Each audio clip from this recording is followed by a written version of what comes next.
Hi everyone, it's Lucy and I am joined by Timur. Hello, everyone. And we're just doing voiceover today because we figured that you would want to look at some brand new Deathloop gameplay, which is what you're looking at right now. We have the game, and so we're here to give you the final preview on Deathloop after both spending a big chunk of time with it. Tam, how long have you played for? About 6 hours, meticulously playing through it. So not progressed far, but have put in a bunch of hours into it. Yeah, I'm about the same. I'm about 6 hours in. I have done some runs at some visionaries I'm not exactly proud of. My stealthy side is very upset at me because I've literally just ran in, gunned them down, and taken their slabs to unlock some new powers so we can show them off in this preview. If you're worried about spoilers, don't be. This is going to be a pretty spoiler-free zone. There's going to be no puzzle solutions or anything like that.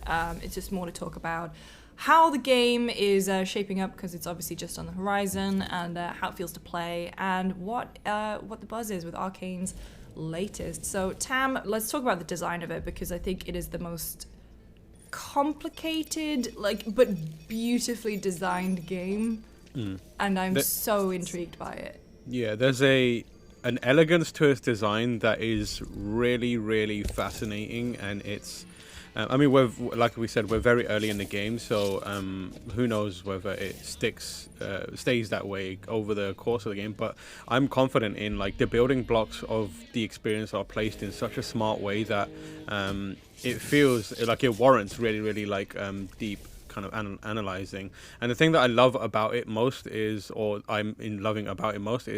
they've clearly looked at these types of games and what makes them interesting, these loop-based games and, roguelikes, and kind of taken all the core pillars of and aspects of them that makes them really satisfying and rewarding to play, and then they've deconstructed what makes an Arcane game really interesting to play, and it's almost like they've married the two ingredients and then put them back in the game, but spaced everything out so you're kind of experiencing them at a really deliberate pace.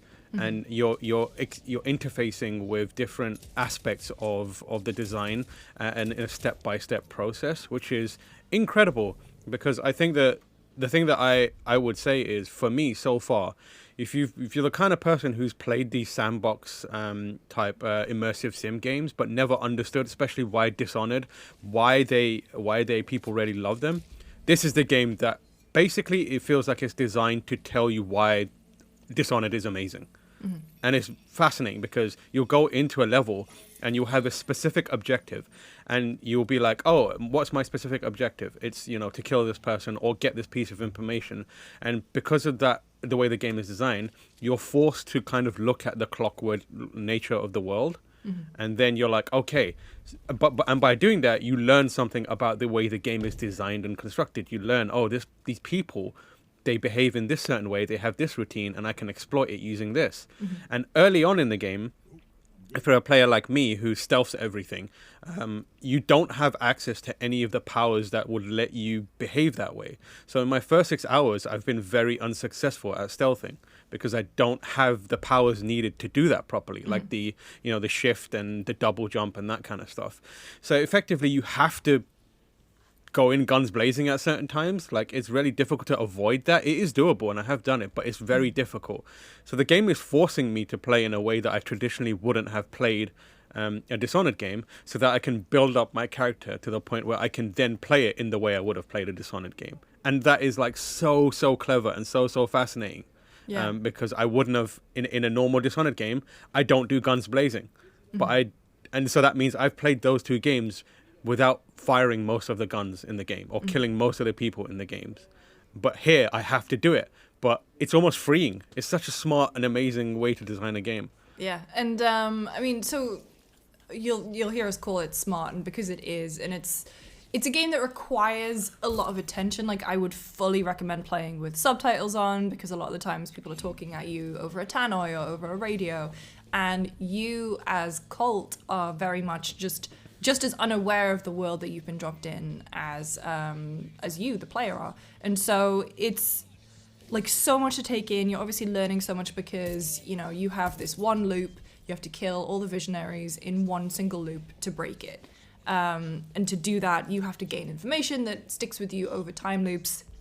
And that's also like your arsenal, right? Is like you get powers, you get weapons, you get trinkets that kind of build up your character. And so in order to keep those over loops, one of the early missions has you investigate a way to hold on to things over loops. And like once you start doing that, you start investing in yourself as a character, your weapons and your loadout, by kind of finding this stuff called residuum, and then you kind of, so it's like no loop is ever wasted, because you can go and you can say, oh, I'm going to find this piece of information, I'm going to find this door key, or I'm going to kill this visionary and get their slab. And if you kill the visionaries over and over again, you get the slabs, and that powers up that ability. And so everything in there is just really smart nudges to never feel like you as the player are languishing.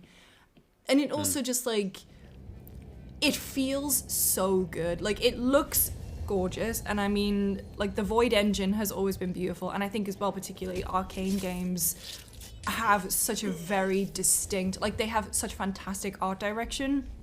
And I think Deathloop in particular, it's like that 60s sci-fi with the like the oranges, and the music in it is also great. But it, like the Void engine looks great, and it also feels so nice. And I like DualSense integration is never the be all and end all. I think it's a really cool thing. It's like really cool to have.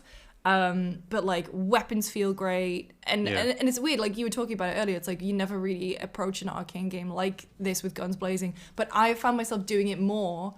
Not just because it's like, oh, this is just a quick loop, I'll go in, I can't be bothered stealthing, I'm just gonna go and kill everyone and then I'll just grab something and leave. It's because the weapons like feel genuinely really good. And now that I have a few more powers than you do, I have Shift, which is basically blink, I have Havoc, which is you take less damage, you deal more damage.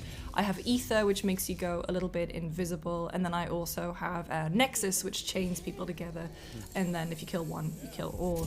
And so now I could just jump in with those, and I'm having like the mix of them. I'm just having a blast. Yeah, I think the thing that I love about this approach is it encourages you to look at, like I said earlier, like you take strategies that you ordinarily wouldn't, and it kind of lays bare the world itself. And the whole point, like you said, is to gain an understanding of how everything works in the world, to the point where you are able to do one continuous loop through all the environments of the game at all the time periods of the day and kill every visionary.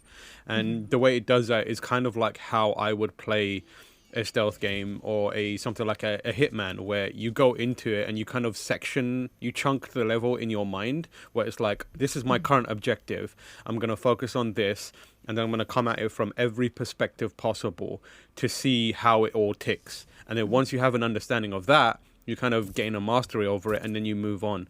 It's weird, but it's kind of like doing a fighting game combo, especially a long one, where fighting game combos, you know, there are a lot of button presses, and the way you get good at that is you break it down. You do the quarter circle punch, and then you figure out the timing on how long you wait for the next punch to come in to keep the juggle going, and then you keep adding more to it until you've got the full combo completed. And that's what this whole game is about. It's like go in with one objective, think about it here, look at every parameter that's available to you, master it, and then move on to the next part of it. And at the end, like I assume, it's going to be so satisfying to put all those pieces together and then you know, do one quick run through it.